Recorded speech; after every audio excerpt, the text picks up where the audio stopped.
मोर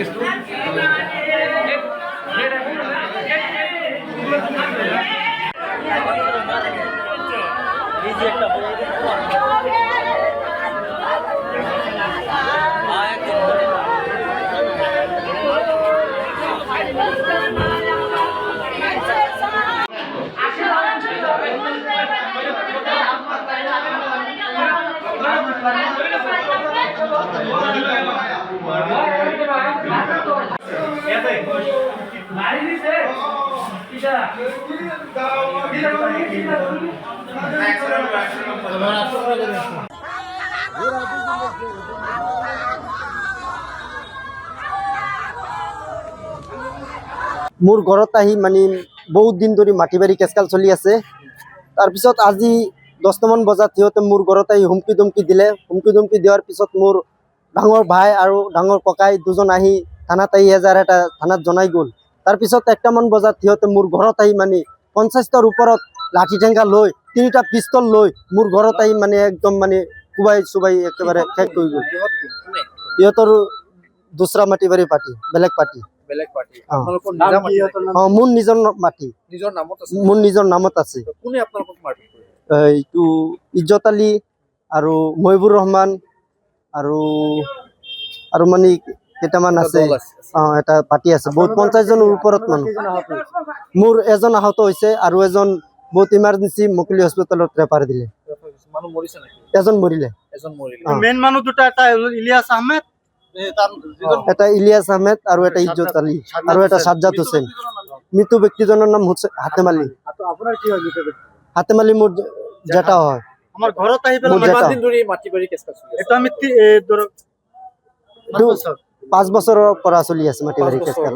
আজি কিহৰ সূত্ৰপাতটো কেতিয়া লাগিছে? আমাক কিমান আছে ঘরত আহি পেলাই মোর ঘরত মানে 10টামান বজাত সিহঁতে মানে মোর ঘরত আহি হুমকি দুমকি দিলে। হুমকি দুমকি দিয়ার পিছত দুটা মানুহ আহি থানাত জনাই গল। থানাত আহিছে দুটা মানুহ আহি কৈ যে এনেকুৱা এনেকুৱা চলি আছে আপোনালোকে যাক। পিছত যোৱা নাই। পিছত 1টামান বজাত সিহঁতে মানে মোৰ ঘৰত আহি একেবাৰে কুবাই চুবাই একেবাৰে শেষ কৰি গল।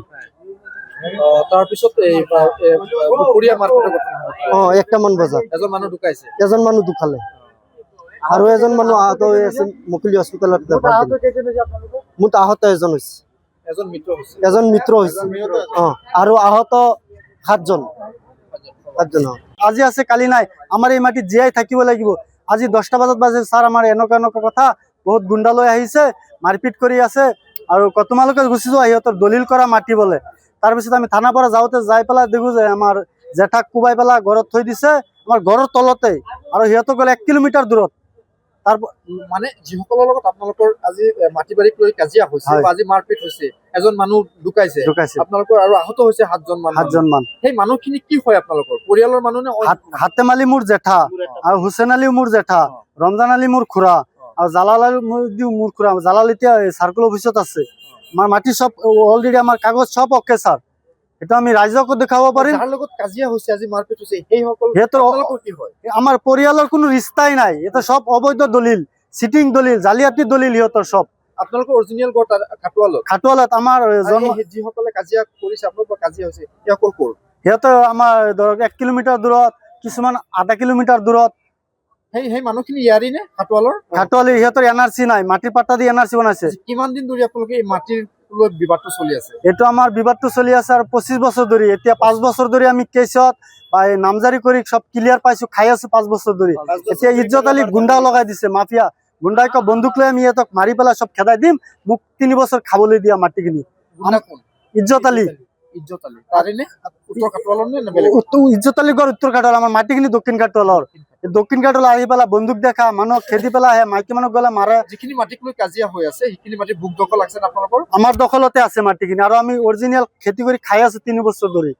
যেতিয়া মানুহ মৰিছে তাৰ নামটো কি? হাতেম আলী। আমাৰ যেতিয়া সিএম ছাৰে যেতিয়া এই মাটি হেৰি কৰিব দিছে বকুন্ধৰা কৰিব দিছে তেতিয়া আমাৰ ফাৰ্ষ্টতে হৈ গ'ল মাটিখিনি। তেতিয়া আমি নামজাৰি টামজাৰি কৰি পেলাই ক্লিয়াৰ কৰি খাই আছো। মাজত ইজ্জত আলী ওলাই পেলাই ৰহমান মাষ্টৰে টকা দিছে, সাজ্জাদ হোসেনে টকা দিছে, ইলিয়াস আহমেদে টকা দিছে। সব গোটাই সিহঁতৰ সব মাস্টাৰ। আমি দুখীয়া মানুহ আমাৰ ঘৰ ভাঙি খেদি দিয়ে আকৌ তাতে থাকো। আমাৰ কাগজ পাতিৰ সব ৰেকৰ্ড ওকে আছে। যদি সিহঁত ঘটনাটো আমাৰ সিহঁতে আমাৰ মাটিটো আমাৰ নামজাৰি আছে, আমাৰ ম্যাদী মাটি হয়, সিহঁতে চব শিক্ষিত মানুহ বোলে, গাঁৱত গুণ্ডা আনে, বন্দুক লৈ আহিছিল ইজ্জত আলী আৰু ছাদ্দাম হুছেইন আৰু ইলিয়াসে শিকাই দিছে সিহঁতক মাৰি পেলাই 2-3 বাৰ আমাৰ ঘৰ লুটপাট কৰিছে আৰু পুৰি দিছে বৰদলৈ যাই পেলাই। এই সিহঁতৰ কেছ কি কৰে নাজানো, আমি নাজানো। আজি আহি পেলাই থানাত এজাল লিখিম, তেতিয়া বৰদলৈ ছাৰ কয় তোমালোকৰ যাব লাগে সিহঁতৰ মাটি, তেতিয়াহ'লে আপুনি দলিল লিখি দিয়ক যে সিহঁতৰ মাটি বুলি। আমাৰ এই সুৰুজ দত্ত ছাৰৰ ওচৰত আমি এসপ্তাহ পিছত আমাৰ দলিলকেইটা চাইছো, তোমালোকে ভেৰিফাই কৰি আনা আৰু নকলটো উঠা, সিহঁতৰ নকল নাই বোলে বৰদলৈ। তাৰপিছত আমাৰ যিকোনো খবৰৰ বাবে যোগাযোগ কৰক আমাৰ এই নম্বৰত 9181 307 221।